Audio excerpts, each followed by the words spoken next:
in I guess it may have been the Christmas when I returned from California of 1960.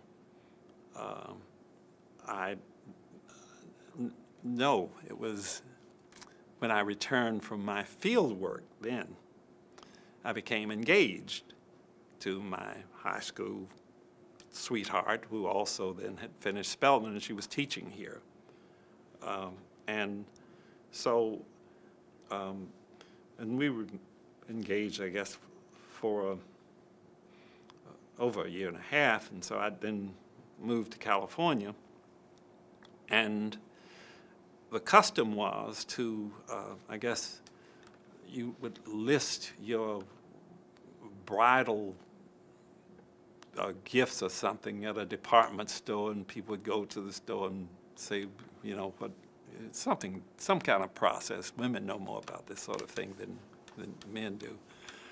But the tradition was, Rich's was the place where you had your registry. Well, our wedding was planned for June of 1961, and basically we determined that we would not list any kind of bridal registry at Rich's. And actually, we still have a letter that I'd written saying, well, it's just as well, because, you know, what does it matter anyway? And, but, you know, I think it was Lonnie King who pointed out that some later research revealed that Rich's had really lost about $10 million over that Christmas shopping period. And so the following Easter, they essentially were willing to come to the table because it was clear that black people were really, had then adopted the techniques advocated by the students. And they were absolutely participating in a boycott. You know, this is sort of a phenomenal kind of thing. If you really are familiar with our history, you know, we have been engaged in so many activities against this American apartheid, and so many times it's been undermined by someone who would go back and reveal the plan. You look at this, the slave revolts. Every single one was undermined by another slave who went and told the master that the slaves were rebelling.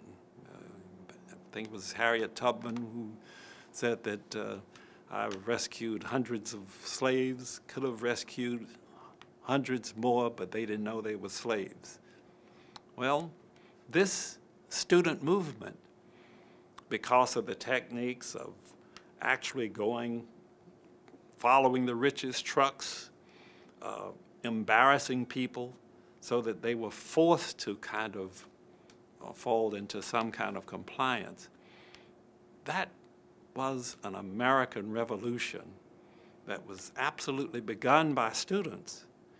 And when we really talk about the era of the 60s, it is absolutely not possible to disregard the civil rights movement. Of course, you know, there was Martin Luther King, and his nonviolence was something that was a technique that was so crucial at the time. So, but it was an important era, and when we really, I think many times we miss the opportunity to truly recognize that era. And so this is really a wonderful project, because at least you go throughout this city and throughout this state, you see many of these markers acknowledging some kind of Civil War marker. And basically, when you really look at it, these are markers that are commemorating a commitment to slavery, to our enslavement. And so perhaps this is a way of counterbalancing some of that. Mr. Parham, thank you so very much. That was awesome. Thank you.